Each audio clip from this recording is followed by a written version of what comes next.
Podcast, Hipotesa Podcast with many question and guests. Oke teman-teman, selamat datang di episode pertama dan perdananya dari Hipodcast nih. Pasti teman-teman pada bingung kan? Apa sih itu Hipodcast? Hipodcast ini adalah podcast dari Hipotesa, khususnya program kerja divisi Corporation and External Relationship atau biasa kita sebut CHAIR, dan Communication and Information Agency atau biasa kita sebut CIA, yang berupa sharing informasi dan pengalaman mengenai serba-serbi kehidupan anak ilmu ekonomi. Mulai dari kehidupan kampus dan nantinya di episode selanjutnya bakal membahas juga tentang alumni insight. Nah, pada kesempatan kali ini yang merupakan episode perdana dari Hipodcast, kita bakal buka-bukaan seputar Departemen Ilmu Ekonomi IPB University. Langsung saja, faktanya emang iya begitu? Nah, seperti judulnya, siapa sih guest kita pada pagi hari ini? Tentunya orang-orang paling fenomenal dan sensasional di ilmu ekonomi sendiri. Mungkin langsung saja kita sambut tamu istimewa kita, ada Faris dan juga Agung. Halo.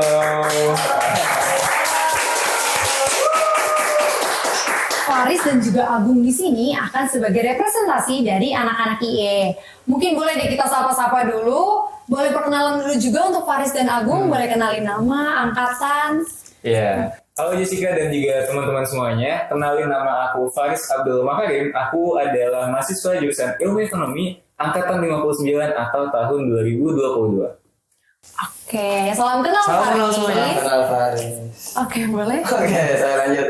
Kalau dibilang tadi sangat fenomenal lah, nggak juga sih. Iya, fenomenal. Tapi sensasional ya? Aduh, bahaya. Oke, halo teman-teman semua. Perkenalkan saya Nur Aman Agung, biasa dipanggil Agung dari IE 59.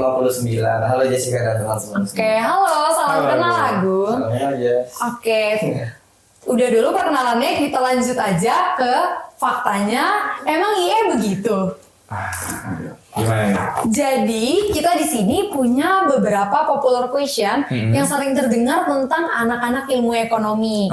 Mungkin kalian boleh kasih tahu benar nggak sih question atau berita-berita di sini tuh benar adanya atau cuman hoax-hoax aja sih? Oke, kita buka dulu ya. Boleh, Mas. Yang pertama, Apa tuh? jurusan IE di IPB itu anak-anaknya dari IPA semua. Emang benar? Kalau dibilang semua, kita rasa kurang tepat. Oh, kurang tepat. Iya, memang sebagian besar dari anak IPA. Kenapa? Karena di IPB ini semua fakultas, semua jurusan itu memang menerimanya kalau di SNMPTN itu dari teman-teman siswa SMA yang dari jurusan IPA gitu kan. Nah, jadi emang di SNMPTN, terus mungkin di di jalur-jalur lain emang lebih banyak di situ. Tapi nggak menutup kemungkinan buat teman-teman IPS untuk berjuang di jalur SBMPTN atau mungkin sekarang namanya SNBT gitu ya. Iya. SNBP. SNBT yang tertulis. Betul, SNBP. Kalau teman dari saya, kebetulan saya dari jalur ketuasis. Dan memang teman-teman yang di jalur ketuasis emang semua IPA. Oh, emang semuanya IPA ya? Persyaratan dari pihak IPB emang IPA. Tapi teman-teman yang SMK, IPS benar tadi yang dibilang jangan berkecil hati karena ada vokasi, ada juga jurusan-jurusan yang bisa minat. Betul. Lewat jalur SNBT atau lewat jalur mandiri. Berarti emang anak IE di IPB ini didominasi sama anak-anak jurusan IPA ya pas SMA? Didominasi ya. Oh. Oke, kita lanjut ya. Berarti yang berita tadi itu benar ya teman-teman. Kita lanjut ke berita yang selanjutnya. Apa tuh? Kuliah ekonomi tapi belajar biologi, kimia, fisika, dan matematika nih. Nah, itu Benar nggak sih? kesukaannya Agung, gimana? Ya teman-teman kalau tahu ada namanya PPKU dan di PPKU itu benar tingkat pertama kita sebagai mahasiswa ekonomi bakal belajar matematika, fisika, kimia, biologi, sosiologi. Ya mayoritas mata kuliah yang tidak sejalan dengan bidang studi kita di ekonomi. Betul. Namun mengingat bahwa IPB adalah kampus yang berbasis saintek, jadi dikasih landasan mungkin, dikasih fondasi dulu mungkin ya sebelum masuk ke fakultas masing-masing. Setidaknya ada fundamental kimia, fisika, jadi kuat sainteknya. Berarti di PPKU itu di tahun pertama dari berbagai jurusan digabung dulu ya dalam Betul, satu betul, kelas kamu. untuk belajar dasar-dasar kayak matematika, biologi, fisika, kimia ya. Iya, tapi jangan takut karena kita tidak diperlakukan sama dengan teman-teman yang memang berada di dunia itu, di dunia teknik dan lain sebagainya. Jadi memang ada dibagi menjadi dua. Ada yang namanya ST sama SS kalau di PPKU. Di mana ST untuk teman-teman yang di teknik gitu ya, dan SS untuk teman-teman di FEM, Fakultas Ekologi Manusia, dan juga teman-teman dari sekolah bisnis. Jadi kita nggak terlalu banyak mempelajari itu juga Iya, sebetulnya. berarti nggak terlalu mendalam juga ya, nggak Nggak terlalu menjurus mendalam banget juga, ya. iya. Belajar sih belajar, cuma dasar-dasar. Dasar-dasarnya aja. Oke, kita lanjut ke pertanyaan yang ketiga. Analisis kurva melulu. Emang iya anak IE di IPB ini analisis kurva melulu? Katanya IE kurva mulu.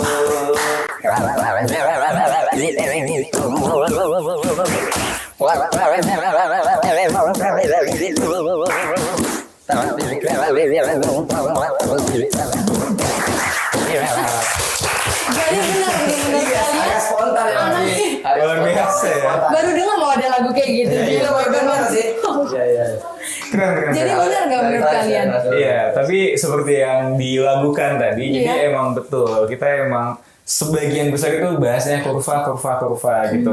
Kita mau ngejelasin pakai kurva, kita mau analisis data pakai kurva, semuanya pakai kurva sebetulnya. Berarti anak IE ini emang benar ya identik sama kurva melulu. Identik ya, betul. Oke, berarti ini nggak hoax ya. Tidak. Selanjutnya kita ke pertanyaan keempat, ilmu ekonomi atau ekonomi pembangunan sih? Nah ini kan masih banyak banget kan rancu, orang-orang bingung. Kita tuh sebenarnya anak ilmu ekonomi atau ekonomi pembangunan, bedanya tuh apa sih? Boleh Pak Komti. Oke, nah seperti yang teman-teman dilihat di sini sebenarnya Departemen Ilmu Ekonomi. Jadi ilmu ekonomi itu adalah departemennya. Sedangkan tadi ekonomi pembangunan itu adalah program studinya gitu. Jadi perbedaan di situ, tapi kita berarti termasuk ke dalam kedua bagian ini. Karena si ekonomi pembangunan adalah satu-satunya program studi di Departemen Ilmu Ekonomi gitu. Boleh jelasin lebih rinci nggak Faris? Tadi kan kamu bilang bedanya ilmu ekonomi itu departemen. Betul. Tapi kalau ekonomi pembangunan itu program studi. Bedanya departemen sama program studi itu apa? Oke, nah jadi departemen itu lebih ke semacam unit yang terkecil kedua di kampus gitu ya, dimana biasanya sebetulnya di kampus-kampus lain mungkin ada beberapa departemen yang dia punya banyak program studi, lebih dari satu. Nah tapi memang di IPB untuk saat ini di S1-nya hanya ada satu program studi di Departemen Ilmu Ekonomi ini, yaitu Ekonomi Pembangunan. Gitu. Oke deh, berarti ilmu ekonomi atau ekonomi pembangunan itu bedanya cuma departemen dan program studinya tadi. Kita lanjut ke pertanyaan kelima.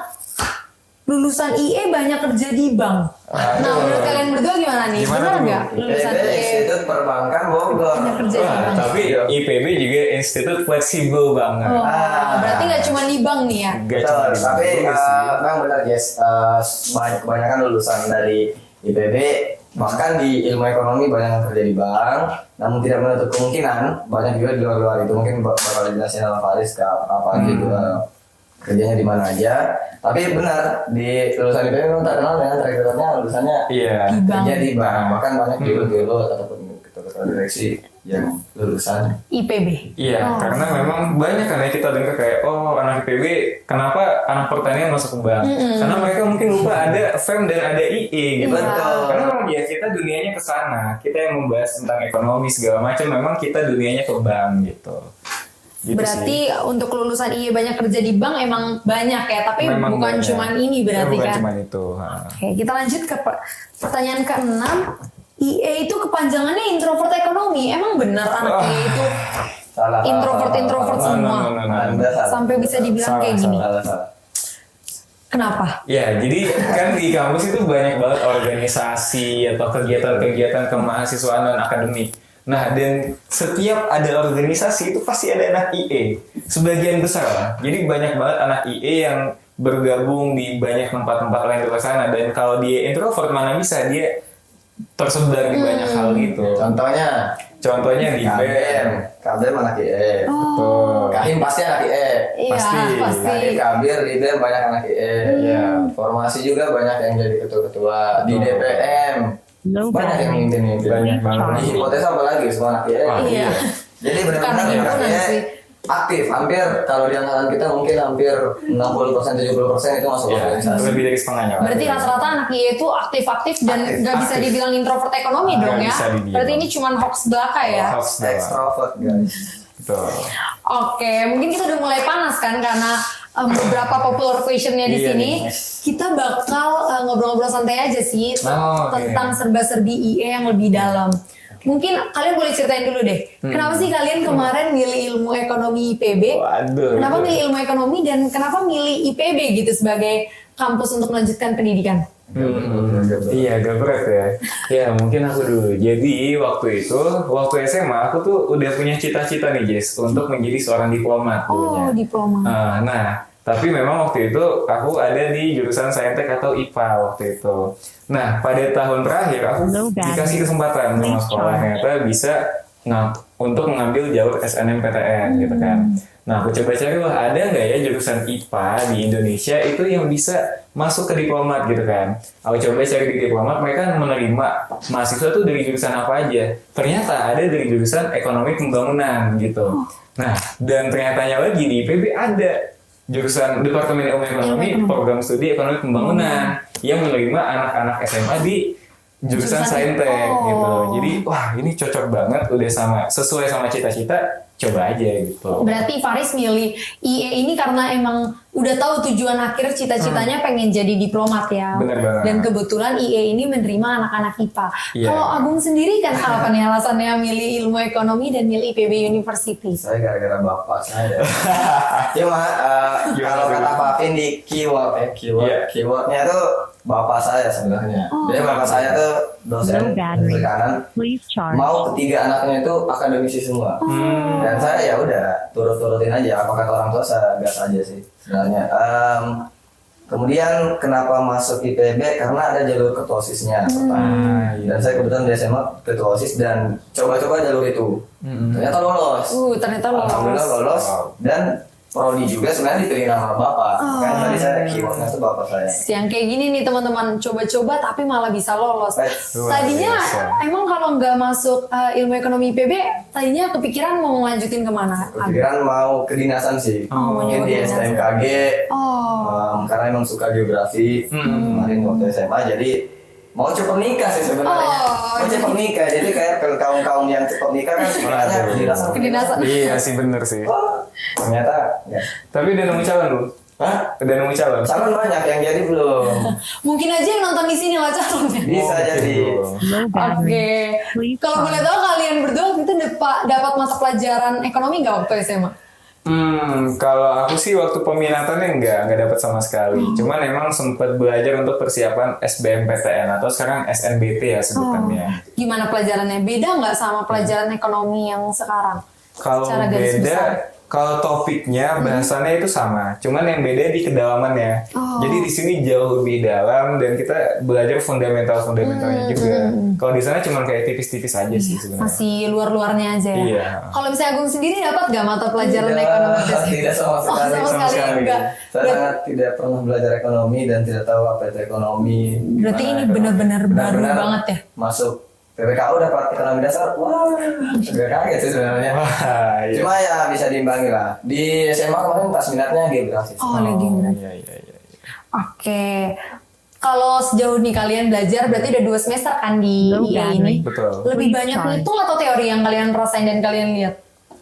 Lebih banyak. Lebih Teori banyak sih ngapal seharusnya. kan? Iya. Mata kuliahnya kan lebih banyak teori sih. Lebih banyak Kalau teori. perhitungan mata kuliahnya dikit. Cuma wah. Cuman yang dikit itu yang dikit Malah itu lebih emang bahaya ya.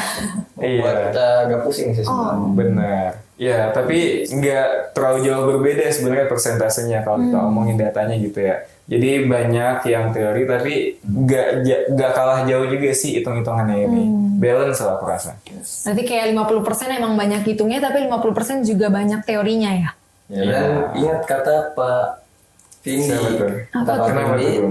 kita kan bedanya di luar anak IE sama di luar IPB itu sama IE yang lain kan, emang kita basicnya kuat di hitungan. Iya. Jadi emang Karena saintek ya kita Karena saintek awalnya. nih. coba aja kita ke kampus-kampus lain, kampus-kampus lain berhadapan dengan IE IPB, ya. Iya. Oke, kita lanjut ya.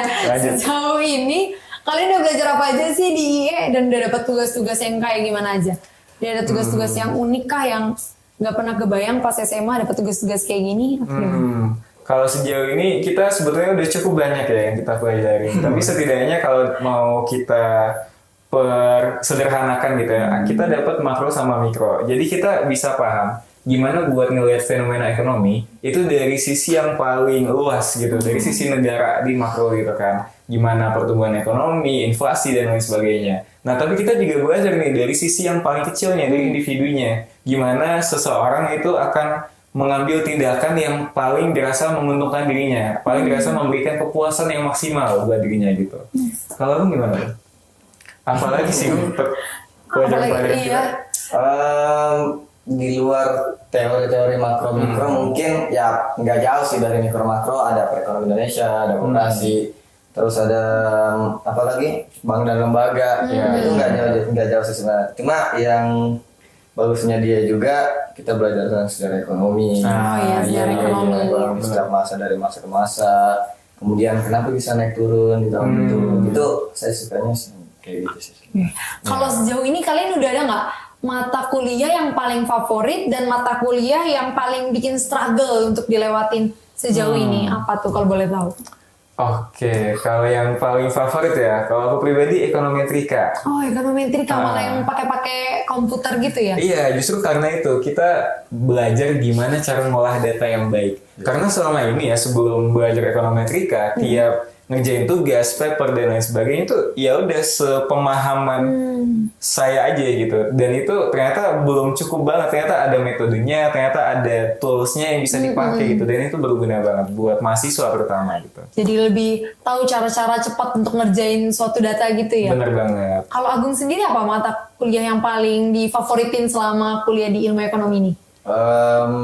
Sebagai kalau bukan mata kuliahnya Prof Didin, Perekonomian Indonesia. Asik. Jadi Perkindo ini benar-benar asik sih karena Prof Didin ini walau udah purna bakti tapi cara ngajarnya enak banget. Oh. Dan pembawaannya tuh sering nyinggung-nyinggung politik kan ya. Karena beliau kan pakar ekonomi politik dan benar-benar berpengalaman di instansi pemerintahan dan saya suka Yang berbau ke arah politik gitu ya? arah politik dan punya seru lah matkulnya. Baik. Tadi ini kan mata kuliah yang paling favoritin kan? Iya, Sekarang mata kuliah yang paling bikin struggle dan kalian bikin kesusahan gitu ngelewatinnya. Maaf ibu bapak dosen, tapi saya harus menjawab matematika ekonomi.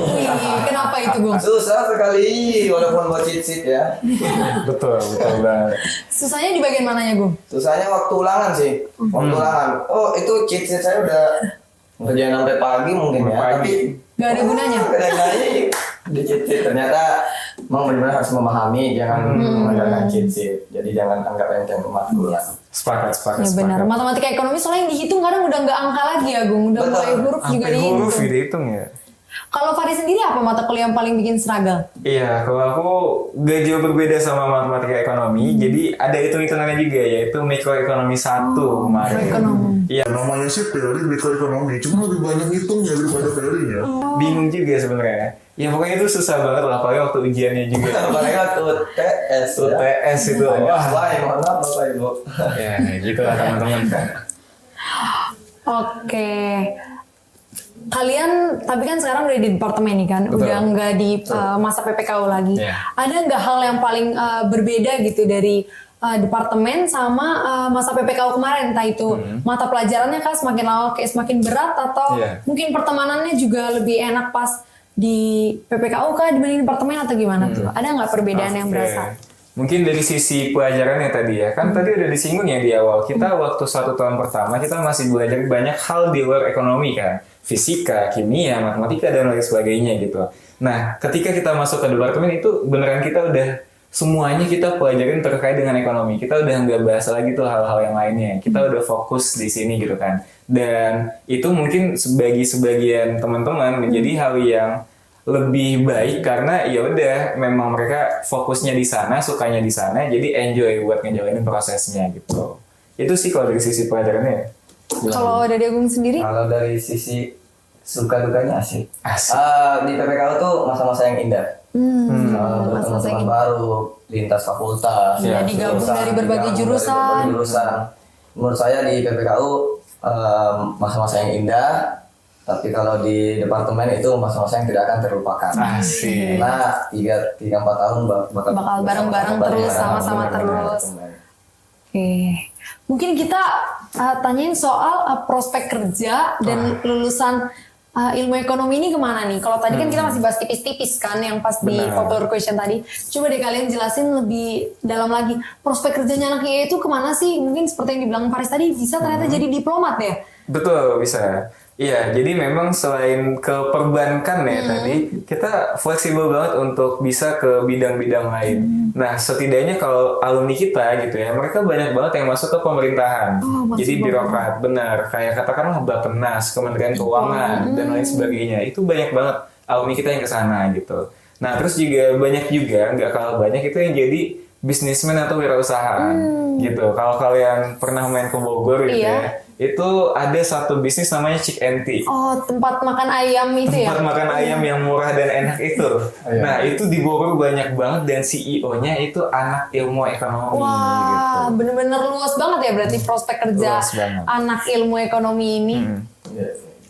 Oke, mungkin itu ya buat teman-teman yang masih penasaran soal prospek kerja anak ilmu ekonomi itu gimana aja sih dan kemana aja. Mungkin udah terjawab ya sama Faris dan Agung tadi. Oke, sekarang aku mau nanya soal tadi kan kesinggung soal introvert ekonomi ya, Iya. yang ternyata nggak bener itu. Nggak Kalau bener. boleh tahu, kalau kalian sendiri gimana? Lagi ikut organisasi kah, kepanitiaan atau lomba-lomba gitu kah selama masuk departemen ini? Kalau saya pribadi sekarang tuh kuliah jadi samping. Oh enggak. Gimana? Kuliah masih Kuliah di di fakultas. Tapi Di lain sisi saya ikut organisasi. Balance. Masih balance ya? Kadang-kadang nggak balance. Oh, kadang-kadang nggak balance. Tapi diusahakan balance. Jadi sembari kuliah di luar kita ada organisasi Badan Eksekutif Mahasiswa Fakultas Ekonomi dan Manajemen anak BEM. BEM. Anak BEM. Dan dapat amanah juga sebagai kadep. Bisa. Jadi nggak sibuk sih sebenarnya, yang sibuk anak saya. Jadi Oh iya. tapi yang koordinirnya jadi ada kesibukan lain di luar Oh kuliah. iya, di luar kuliah. Tapi Kadep itu apa, Gung? Kadep itu mohon Pak. Ini bukan kadep IE tapi kadep Kastrat. Itu ada ya kadif lah istilahnya kan. Iya, iya. Kalau di kuliah kadif. Kalau Faris ini orang-orang hebat juga. Iya nih, Faris lagi sibuk apa nih kalau boleh tahu? Ya sebetulnya kita satu organisasi yang sama. Iya, jadi saya di BEM Sama juga. BEM ya? Oh, baru tahu ya, sama kenal Gung. Iya, tapi kalau Agung di Kasrat yang suka mengkaji-kaji gitu ya. Kalau aku di bagian bisnis dan kemitraannya gitu. Jadi lebih suka ngurusin uang lah ya istilahnya gitu. Kalau di kepanitiaan sendiri lagi ikut sesuatu nggak atau lomba-lomba? Kalau kepanitiaan cuma satu sebenarnya. Oh iya, apa tuh? Iya, namanya MPKMB. Masa Satu tapi besar banget ya Satu untuk lingkupnya. semua, guys. ya itu masa pengenalan kampus mahasiswa baru atau ospek kampus lah gitu ya. Itu sih kalau kepanitiaan. Kalau lomba tadi lebih ke sebenarnya bukan lomba, kita sebutnya lebih ke apa ya, coaching lah untuk bisnis gitu. Ada satu program dari kampus lah yang mendanai untuk mahasiswa yang mulai apa ya terjun di dunia bisnis gitu. Nah, dengan kalian kesibukan kalian yang lumayan banyak dan padat ini, kalian kesulitan nggak ngatur waktu untuk soal akademik dan non-akademik kalian kayak gitu? Anak IE sih punya time management yang baik ya. Saya percaya itu. Percaya kan? Iya. Jadi sebanyak apapun tugas kita, sebanyak apapun tanggung jawab kita di luar akademik, kita masih bisa handle semua itu sih sebagian besar ya. Jadi nggak terlalu bermasalah lah saya rasa. Gitu. Cuma kadang bablas aja sih. Kadang aja. Kadang bablas aja. Kita udah prepare mau masuk Iya. jam berapa. Misalnya nih contoh malam Contoh. ada rapat. Iya. Jam 10 jam 11. Terus lanjut nugas. Biasanya bablas. Biasa Biasanya. sampai jam 3 scroll TikTok atau nonton YouTube. Nah itu tuh yang bahaya. Itu yang Biasanya telat masuk kelas. Biasa saya terkenal sebagai orang yang sering telat masuk kelas. Oh, gitu. Tapi tetap masuk kelas. Anda Iya. yang Yang telat penting itu tetap Nggak apa-apa harus masuk terlambat, kelas. yang penting tetap masuk kan? Iya. Setidaknya ada yang didapat daripada tidur di kamar kan nggak baik. Oke. Sepakat. Oke, kita ke pertanyaan terakhir nih. Apa tuh? Oh, terakhir tuh. Apa yang menurut kalian paling berkesan dan paling beda dari PPKU dan departemen? Apa yang bikin kalian ngerasa masuk departemen ini berkesan gitu selama kalian udah di IE 2 semester ini? Kayaknya tadi Agung yang bilang masa departemen merupakan masa yang apa ya, tidak bisa dilupakan. Nah, mungkin bisa menjawab terlebih dahulu. Oh iya. Pengalaman Agung yang paling berkesan selama Paling di berkesan tuh masa pengenalan departemen atau ospeknya ya malah. Ospek. Gimana gue? Di ospek kita itu benar-benar sebuah masa-masa transisi antara PPKU dan masuk ke departemen ilmu ekonomi. Jadi merupakan masa-masa perpisahan Dari teman-teman PKU dan masa penyambutan dan masuk ke pengenalan ya departemen sama ilmu teman-teman ekonomi. Jadi rangkaian MPD itu benar-benar sangat memorable buat saya dan sangat asik lah pokoknya. Asik. Setelah MPD udah ninggalin dunia PPKU, kenangan-kenangan indah biarlah berlalu, mantan-mantan yang indah biarlah berlalu. Di fakultas lainnya fokus ke fakultas sendiri. Oh, iya, cari yang baru di fakultas Fakultas sendiri ya. Departemen ilmu ekonomi. Mungkin Faris ada pengalaman yang berkesan. Iya, sebetulnya itu juga salah satu pengalaman yang paling berkesan ya di MPD. Tapi setelah MPD ada satu lagi yang berkesannya yang nggak Apa tuh? kalah gitu.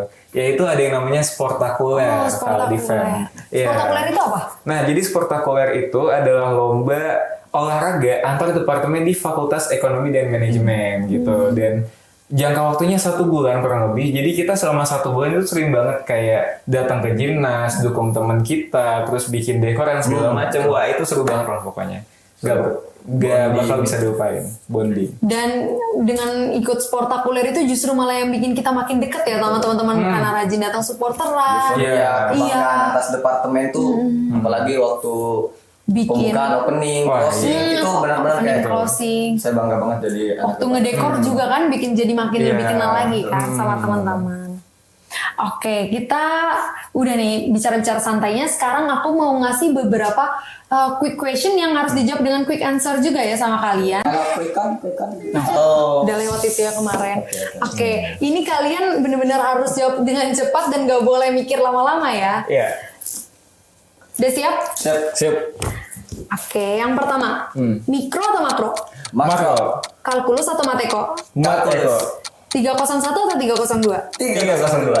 Sekret atau labcom? Secret. Lift atau tangga? Lift. Fembar atau dolphin? Fembar. PPKU atau departemen? Departemen. Aktif di kelas atau di luar kelas? Luar kelas. Organisasi atau kepanitiaan? Organisasi. Praktikum atau kuliah? Kuliah. Praktikum. Ngontrak atau ngekos? Ngekos. Dia punya rumah sendiri ya. SC atau EC? EC. Kuning atau hitam? Hitam. Musola IE atau musola FEM? Musola FM. Paper atau tugas video? Tugas video. Oke, banyak Cukup ya banyak perbedaannya. perbedaan Ternyata mereka punya banyak perbedaan nih. Mungkin bisa kita bahas lagi deh. Boleh, lebih boleh. rinci. Yang pertama tadi ada yang jawab kalkulus, ada yang jawab mateko. Kenapa nih? Oke, Kenapa sebetulnya dua-duanya sama-sama susah ya lu. sama-sama susah Sama-sama tapi itu. susah. ternyata nilai saya lebih tinggi yang kalkulus daripada mateko. Padahal mateko bawa cheat sheet, kalkulus enggak. Mungkin karena bukan menganggap enteng sih, tapi karena kalau mateko itu kan bawa cheat sheet, terus jadinya agak menggampangkan. Lebih Oh, kurang nggak ada- belajarnya. nggak ada yang naik, nggak ada yang naik di cheat sheet saya. Jadi kalkulus lebih dapat perjuangannya, lebih dapat ngerasa. Iya, mateko I see. walaupun bawa cheat sheet kurang berguna juga cheat sheetnya ya malah. Betul. Kalau Faris kenapa milih mateko? Aku pilih mateko karena di mateko kita udah tahu kenapa kita bayar itu dan apa relasinya dengan ekonomi gitu. Sedangkan di kalkulus kayak ngapain ya saya belajar ini gitu. Masih kayak gitu. Sedangkan di mateko udah enggak. Kita udah tahu kenapa alasan kita belajar. Mateko gitu. tuh udah lebih tahu pengaplikasiannya kemana juga ya. Pengaplikasiannya benar. Oke, terus tadi ada juga yang beda. Ada yang jawab PPKU, ada yang jawab departemen. Itu kenapa? Kalau aku pilih departemen itu karena lagi-lagi sih karena kan aku emang dari awal pengennya di ekonomi dan ketika di ekonomi beneran fokus di sini di departemen, sedangkan di PKU tadi dibilang ada banyak hal-hal lain di luar itu gitu. Tapi memang itu juga masih menjadi masa-masa yang cukup indah lah bagiku ya. Kalau Agung sendiri tadi pilih PPKU kenapa? Karena di PPKU ada Apa tuh? Ada apa tuh? mantan terindah. Jangan. Sebut nama gue. Salah duanya itu. Salah satunya di PPKU lebih santai mungkin ya. Iya, belum dihempas oleh realita kehidupan kampus yang benar-benar masuk departemen itu kerasa banget. Masih belum move on lah, santainya, indahnya PPKU, nikmatnya jalan ke CCS. Masih kebayang-bayang. Kalau sekarang udah mulai lebih berat lagi ya Betul. pelajarannya, kehidupannya. Oke, terus tadi ada yang milih, Agung milih organisasi dan Faris kepanitiaan ya tadi. Iya benar. Kenapa tuh? Kok bisa beda kalian? Kenapa tuh? Padahal Saya nggak tahu sih, sama-sama orientasi orang kan organisasi. beda-beda ya. Cuma kalau orientasi saya kan memang benar-benar mau buat karir. Kemudian yang kedua memang panggilan hati. Ya. Kenapa karir? Ada cita-cita yang mau dicapai ada dan cita-cita. jalur yang ditempuh mungkin lewat birokrasi kecil-kecilan di kampus. Nanti lanjut ke jenjang yang lebih tinggi. Oh, kayaknya pengen jadi politisi nih. Iya, jadi memulai dari organisasi dulu ya. Kalau misalnya Faris, kenapa milih kepanitiaan? Iya, karena kalau di kepanitiaan kan jangka waktunya itu lebih pendek ya dibandingkan dengan organisasi. Tapi mungkin di jangka waktu yang pendek itu untuk workload-nya atau beban kerjanya lebih tinggi gitu kan. Nah, jadi dengan kepanitiaan aku bisa lebih menyeimbangkan kesibukan-kesibukan yang ada. Karena aku tahu nanti selama 3 bulan ke depan katakanlah itu kesibukannya emang bakal fokusin di sini di kepanitiaan ini. Sedangkan kalau organisasi kan memang panjang ya 1 tahun. Jadi kita kadang susah gitu untuk menyeimbangkan. Menyeimbangkannya, Iya. oh. Walaupun aku juga tergabung di organisasi Iya. juga. Kalau kepanitiaan dapat apa sih? Kepanitiaan dapat relasi gitu kan, terus dapat Pengalaman. capek, Dapat capek. dapat pengalaman, dan dapat SKS. Dapat SKS itu Nah, juga ini yang berguna paling banget penting. sih. Iya, gitu. Terus tadi juga beda nih. Agung milih kuliah, Faris milih praktikum. Ya.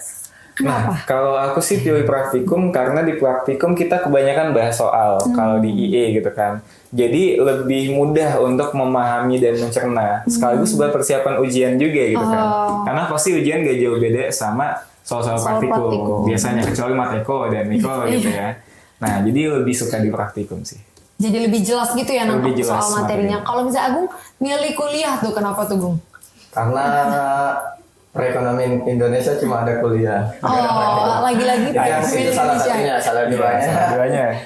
Karena menurut saya di kuliah tuh lebih fleksibel sih, bisa Iya. lebih santai, bisa online offline. Kalau di praktikum ada iya. terkekang harus offline, harus absen bahasa, Iya, sepakat. dan harus 100% kehadiran. Yang menurut saya kuliah tuh lebih enak aja ngaturnya. Gitu. Oke, kalau terus tadi juga ada yang beda. Apa tuh? Tadi Agung milih musola IE ya? Faris milih musola FM. Iya. Kenapa? Musola FM lebih besar kah atau kenapa turis? Iya, kalau Musola FM lebih luas, lebih besar gitu ya. Dan yang terpenting sih sebetulnya dipisah antara ahwat gitu dan antara ikhwan. laki-laki dengan perempuan ya. Kalau Iya. misalnya Agung milih yang digabung laki-laki. Enggak kayak gitu loh, kalau plus itu. Berarti kalau saya tuh milih musolanya karena musola IE itu ada AC-nya. Oh, karena ada AC-nya. Itu ya. AC-nya. Terus saya suka tuh tempat-tempat yang minimalis. Oh, minimalis. Musolanya itu minimalis. Jadi suka. Terus Iya. tempatnya tuh di lantai 3. Iya. Ah. Enak. Lebih Keluar musola, view-nya nah, lebih sepi Bener juga ya, sih. jadi lebih bisa kusuk merenung juga dulu ya. sebelum sholat, bisa merenung. Oh, iya. Sebelum sholat bisa merenung. Masya Allah. Banyak merenungnya ya Agung. Iya. Terus paper atau tugas video juga beda. Agung tadi pilih paper, sementara Faris malah milih tugas video. Iya. Kenapa nih? Kalau paper sih menurut saya lebih bermanfaat sih. Oh, kenapa tuh Gung? Karena banyak tugas-tugas, apalagi tugas akhir nanti kan Iya. paper, terus ya banyak nulis, lebih suka banyak nulis ya saya daripada bikin video. Pertama kalau bikin video penyimpanan HP saya penuh sama bapak ibu. Baik.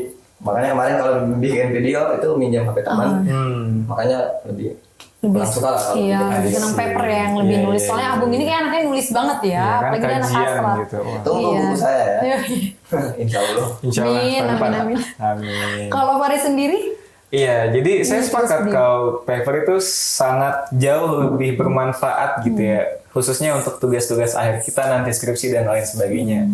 Cuman pilih tugas video lebih dari sisi kemudahannya gitu. Karena aku pribadi lebih suka ngobrol dibanding nulis ya, lebih suka ngomong dibanding mengungkapkan dalam tulisan gitu. Jadi katakanlah satu halaman itu mungkin bisa disampaikan dengan 15-20 detik ngomong gitu. Jadi lebih mudah aja untuk ngebikin tugasnya gitu sih. Jadi Faris lebih milih bikin tugas video karena lebih mudah aja menyampaikan apa yang dipikirkan ke dalam bentuk video ya dibanding Betul. dalam bentuk tulisan. Oke, itu tadi udah kita bahas dan itu udah pertanyaan terakhir pada hari ini. Wow, oke. Dari tadi kita udah ngulik-ngulik banget dan mungkin kalau misalnya teman-teman masih punya pertanyaan lain bisa langsung hubungin aja ya narasumber kita, ada Agung dan Faris. Mungkin nanti kontaknya ditaruh di Ya, bawah. di bawah situ. sini ya nanti. Silakan editor. Ya, tolong editor. Abang-abang. Ini aku Raja Mudin ya. Ini betul, ini Instagram. @faris.makarim Instagram juga. Oke, sekali lagi terima kasih untuk Faris dan Agung yang udah mau nyempetin waktunya. Yang soalnya mereka ini sibuk banget ya guys, tapi mereka mau nyempetin tidak, waktunya agak sibuk. buat aktif, buat sharing-sharing soal fakta-fakta dan serba-serbi kehidupan mereka di Departemen Ilmu Ekonomi. Oke, mungkin sebelum kita tutup kita boleh jargon IE dulu ya. Mungkin boleh. siapa nih yang memimpin? Mungkin Faris boleh pimpin? Baik, jadi di IE kita punya jargon teman-teman. Kita coba langsung aja ya Oke, di boleh. hitungan ketiga. Nggak usah hitungan ketiga deh, langsung aja ya. Who's the boss? Yes, we are IE. IE. Wuih. Oke, keren banget. Jadi buat teman-teman yang belum tahu jargon kita, itu jargon kita ya. Mungkin sebelum kita tutup, boleh deh Faris dan Agung ngasih satu kata yang menggambarkan ilmu ekonomi, tapi nggak boleh uhuy ya jawabannya. Nggak boleh. Ayo, boleh kasih satu kata dari siapa dulu? Dari Faris kah? Data. Data. Kalau Agung yang menggambarkan IE, satu kata. Mama nih. Cantik. Cantik. Cuma teknik-tekniknya cantik. Oke, itu yang sangat menggambarkan Baik. IE ya menurut Agung dan Faris. Oke, mungkin terima kasih. Semoga teman-teman bisa dapat hikmahnya ya dari obrolan Amin. kita tadi sampai sekarang. Dan mungkin ini juga bisa menambah informasi dan fakta teman-teman yang mungkin masih PPKU dan belum masuk departemen, yang ingin lebih tahu soal departemen. Atau mungkin teman-teman yang belum masuk IE, adik-adik yang masih SMA, yang masih bingung dan penasaran soal ilmu ekonomi IPB itu gimana sih mungkin. Oke, sampai jumpa di episode kita yang selanjutnya. Mungkin kita bakal tutup, kita punya tagline nih. Oh iya. Hipodcast, Hipotesa Podcast with many question and answer. Mungkin boleh kita tutup bareng-bareng ya, ucapin Oke. tagline tadi. Yes. Hipotesa Gimana Podcast ya? with many question and guest. Oke, oke. Mungkin boleh kita tutup bareng-bareng Boleh, aja ya. boleh. Oke. Sekian episode kita pada hari ini. Sampai jumpa di episode berikutnya. Hipodcast, Hipotesa Podcast with many question